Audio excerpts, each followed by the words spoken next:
Welcome back, YouTubers, to my channel of An Everyday Life of an Aspie. If you've been following me right now, I have been talking about basically the mental health awareness series based on touching wood of the everyday topics that I feel to address that needs to be addressed, because obviously without this that we might be lost in translation, as well as just maybe needing to be aware of what we need to know and know how. So this is why I'm here right now, to educate you all and to spread this awareness around with my knowledge and experience based through my training, as well as just my life experiences of what I've been through, and hopefully that some of this will shed light to you and give you hope to actually, maybe for the ones that hasn't shared their stories, that they'll be able to. So no further ado though, what I have covered so far in these pieces are basically the main topics, which were self-harm, depression, eating disorder, a little bit about suicide, bipolar disorder, OCD. I was going to bring out borderline personality disorder as well, but if I'm running out of time on this part for the last part of that one, I'll have to, as I addressed to you all before, we'll have to do it in the later on in like maybe the mental awareness month, which is pretty much I think later on in the year, if I can recall, in the calendar month. And all further ado though, if you have been following my channel, I have been talking about the bipolar disorder series, which has already been covered, of basically the warning signs, the symptoms, the causes, a little bit of causes there, and what may cause people to have these bipolar disorders, as well as what is a bipolar disorder and what categories they range in, as well as basically in the midst of the bipolar disorder, as well as also the misconceptions is hopefully going to come up soon after doing more research, as well as basically in the piece that some of these will be similar like to the other parts of the topic that I've addressed, like maybe how to help someone with bipolar disorder versus how not to. And then there's another one is loving someone with bipolar disorder, and what to say and not to say to the people with bipolar disorders, because as I said, that there is right and wrong ways of basically how to help people or say things to them, and we need to be in mind of what's to come, so that hopefully we know the warning signs. That's why I'm here to address all this right now, because I feel in my heart to address these, as well as these other everyday topics that I'm hoping to address when I'm hopefully up to date with everything that I need to address. So no further ado, this is an introductory part of how to help someone versus how not to help someone with bipolar disorder. So, as you know, having a loved one or just a family or friend around you, it can be difficult and extremely challenging at times when you know that their mood swings will change from time to time. We know that sometimes we have people on the scale similar to depression having the highs and lows, however, like the highs to the highs to the lows to the lows, if that makes sense. Which sometimes it can be very hard to watch our loved ones or family friend member to the point that, they are self-destructing themselves in a way if they're not, looking after themselves by, taking the right form of treatment of their meds, or just some form of therapy that would hopefully help them in the long run. But as I am here today to share some tips along the way about loving someone with bipolar disorder and, how to help them, in a way. Right, rule number one, or should we just say number one, is learn all you can about the bipolar disorder, because you've got to remember, basically, people on this spectrum, different categories of bipolar disorder ain't the same. They don't work in the same way as every other person. Similarly to what I said about how people on the spectrum of AS, especially on my case, we work on different scales from the high to the low, scale spectrum. This goes for the same for bipolar disorders and every other conditions I've been addressing, however. This can be a light bulb moment for you, basically, and then you're thinking, so that's why they're acting this way. So that's, just gotta make sure that, we can click in to know the warning signs and whatnot, and just like I said, learn about the bipolar disorder inside out, like any other condition that we should be learning about.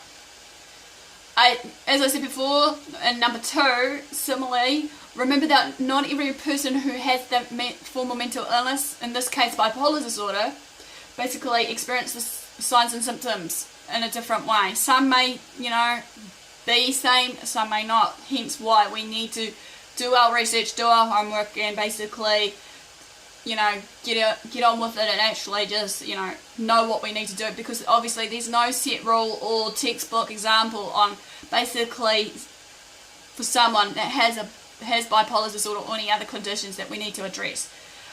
Number 3, keep the communication lines open. Having an open dialogue or communication process between you to your loved one or your friend or family, whoever it may be, with a bipolar disorder can be good.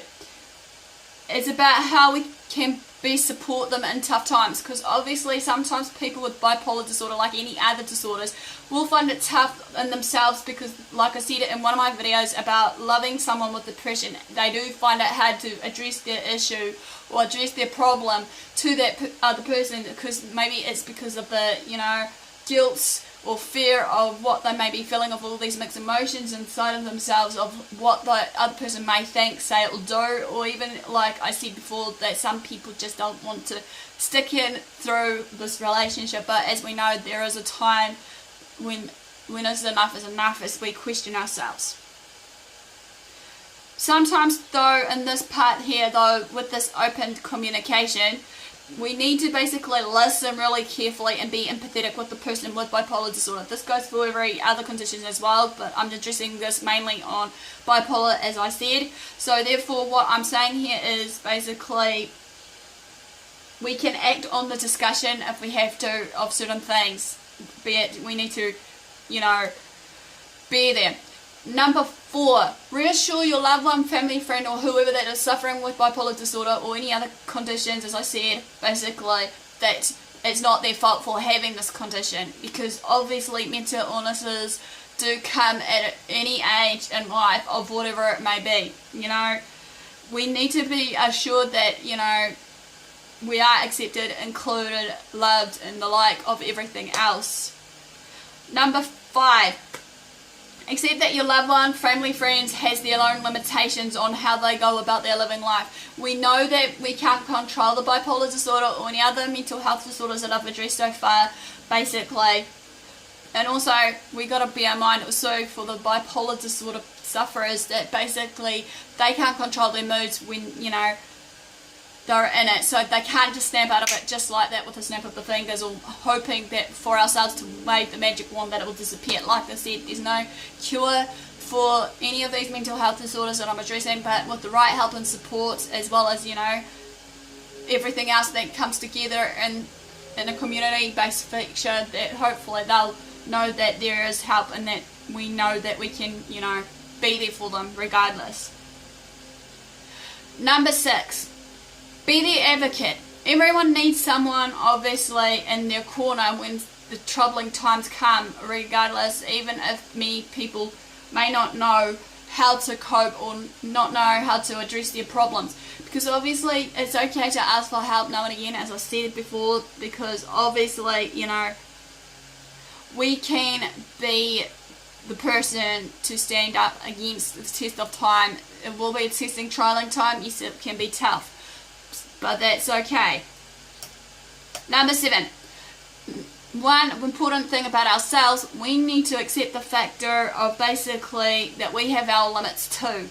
You know, if we find ourselves exhausted, burned out, stressed, and the like, we need to take a self-check on ourselves basically and see what we can do to take care of ourselves. You know, it's okay now and again to have our time out period, regardless what it may be. Number 7, or was it 8? I'm forgetting here. Recovery is not up to you. It's up to the sufferer of the bipolar disorder. Okay?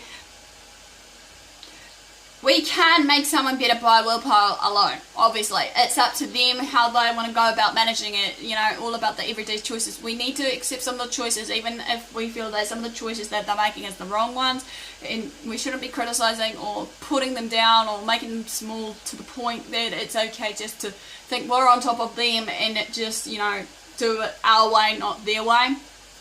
Number 9.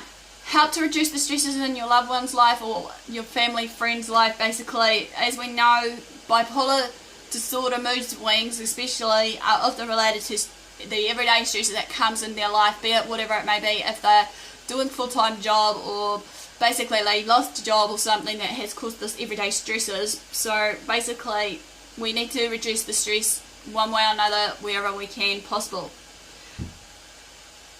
Number 9. This is a real important one that I thought about. Do not expect that the medication that they're given is the only solution to your loved one or family or friends' problems. But encourage your loved one or family or friend to seek the help that they need by a professional if they do tend to feel suicidal or have those suicidal thoughts. Number 11. Remember, not two people who have bipolar disorder will be treated in the same way. It's often in a game of trial and error, as I call it, the trial and error game, with medication therapies and other treatments that are readily available.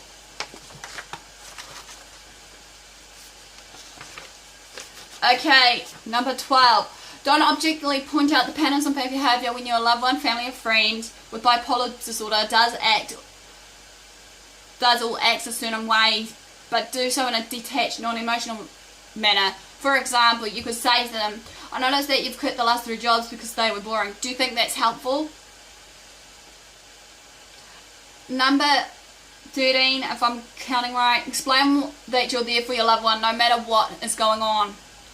That he or she can call you any time, day or night. Even if it does get tiring, we need a listening ear now and again for support, obviously, when it comes down to it. Number 14, if I'm counting right, is remember that you cannot make someone with bipolar disorder better, but you can be there for them.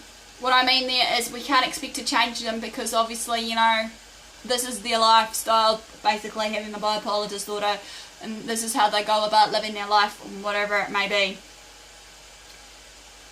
Number 15.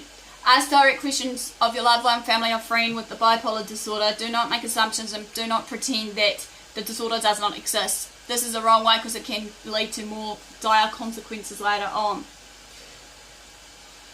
Number 17 is offer and mean it to help with the daily tasks that maybe they're doing, be it, you know, doing dishes or, I don't know, cleaning the house for them or whatever it is, you know. Sometimes those of us who are mentally ill will usually basically tend to find it really difficult to manage these everyday tasks. Number 17, 18, I think. Take any signs of talk of suicide really seriously, however. Many people who have bipolar disorder will commit suicide. I'm not saying all will, but I don't condone this, but I'm just saying this is a fact, basically. So basically, you know, do not hesitate, call for help of, you know, be it, you know, the 111 or whatever place or somewhere, because you know this will be an emergency. Hence why we need to know the warning signs about all these bipolar disorders and all these other mental illnesses.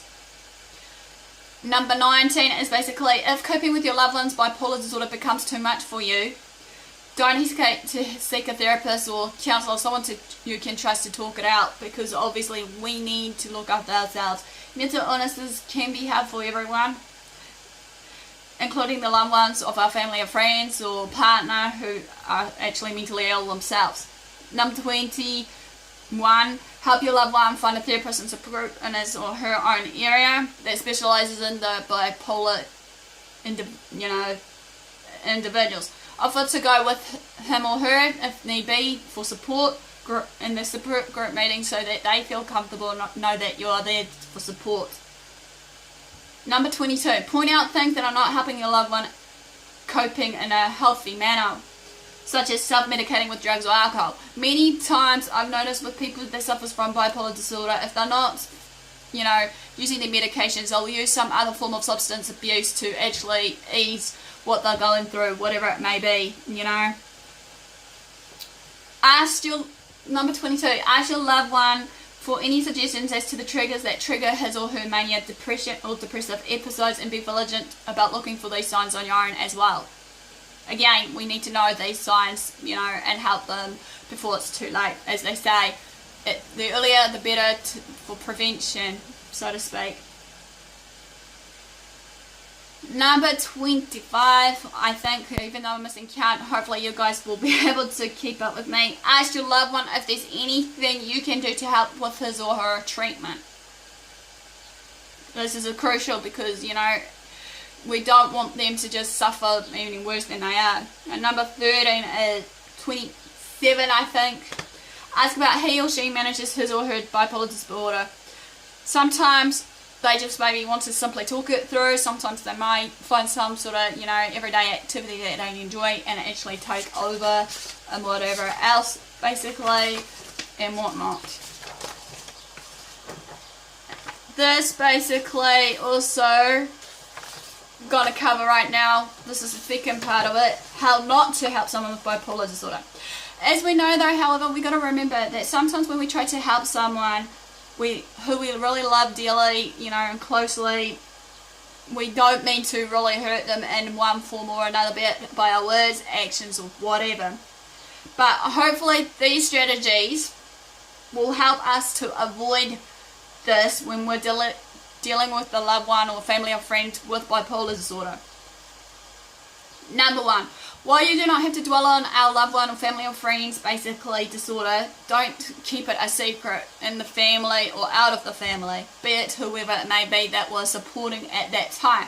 We need to be open, as I said, to discuss their disorder to everyone so that we can, as I said, share an awareness and understanding for others. Number 2, do not forever shame the person with the person that has the bipolar disorder. Just because you think that they are weak through it all, of what they're showing through their mental state versus their physical state. As I said, yes, many disorders does tend to take its toll on the ones that are suffering from that ailment, whatever it may be.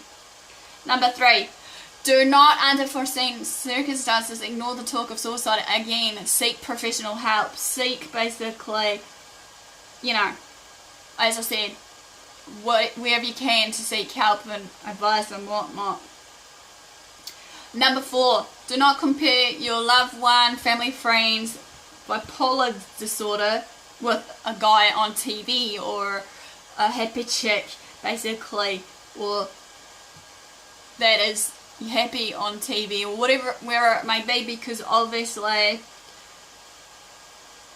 twice removed. No two cases of bipolar disorder, however, ain't the same, as I said before. Number 5, don't expect that your loved one will automatically, you know, magically get better, you know, suddenly get better. Just because he or she is beginning to seek treatment, basically, doesn't mean that it's going to happen overnight for a cure for them to just, you know, get fixed, or not get fixed, but get better. Because obviously, you know, 9 times out of 10, as I said before, all treatments and therapies will vary from person to person. Obviously, also, treatment and it does take time and basically adjustments just to really work things through, like anything. Number 7 is don't assume that because your loved one, family or friend seems better today, he or she is just cured straight away. As we know, this is a lifelong illness like anything else that has to be kept in check closely every day. So we need to be sure to check in on our loved one, family or friends so that, you know, they know that they're safe as well as ourselves safe. Number 8, remember not to take his or her behaviours personally, because as we know that it's hard not to, and that we know it's not our fault.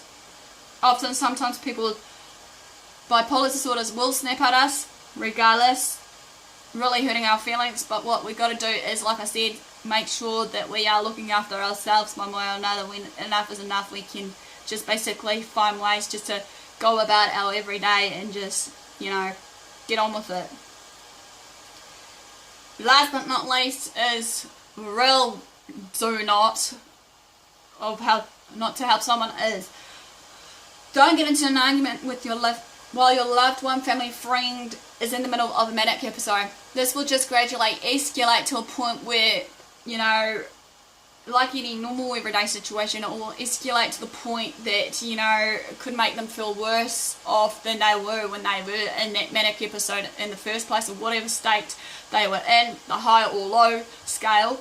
So therefore we need to bear in mind that, you know, it can make it worse than better, and obviously, you know, no matter what, that we need to basically just bear in mind what we say while in that state. When we try not to be in an argument with them, we need to just hopefully let them wave it out with their manic episodes, because obviously it's hard to do, letting them, you know, self-destruct in a way that, you know, thing. But there is the right and wrong way to go about handling this with care, hence why, like I said before, I'm here to share this with you all. So in order for me to do this, is like the end of how to help someone or not to help someone with bipolar disorder, just to give you, you know, the shedding of light and understanding of it. Give me the like for thumbs up for support, and also just showing that you're engaging with me. Also comment below if I've missed out any parts of how to help someone with bipolar disorder versus how not to help someone with bipolar disorder, because I really would like some feedback here, sort of thing, because feedback is important. And all for the guys, basically bear in mind that hopefully, as I said, that even if I don't finish these series, even though, like I said, I'm trying to get my videos up and rolling every day of the week, but we'll see how we go on my schedules and whatnot. But like I said, I'll keep you posted either Facebook or Twitter, also of certain other things that's going my way right now. Also, basically, share these videos around to family and friends or whoever, because like I said, I wouldn't mind you guys using these as resources of learning aid tools that might be of help to others around you, basically, or just for yourselves. Basically, it's important to create awareness and understanding. Feel free to comment below and follow me on Twitter, Facebook, basically AspieAnswersAll. Yeah, and without further ado, love what you do what you love yourself, love others around you. Be sure to know, you know, if someone is going through their own tough times, not to pre-assume and judge that, you know, you're far off worse than them. You know, find a way to maybe support them. But as I said before I conclude this, as always, seek professional help if need be with these signs and more that I'm sharing with you all, because we don't want to be in the wrong way of it all. So in all further ado, basically, thanks for watching, and I'll see you all soon.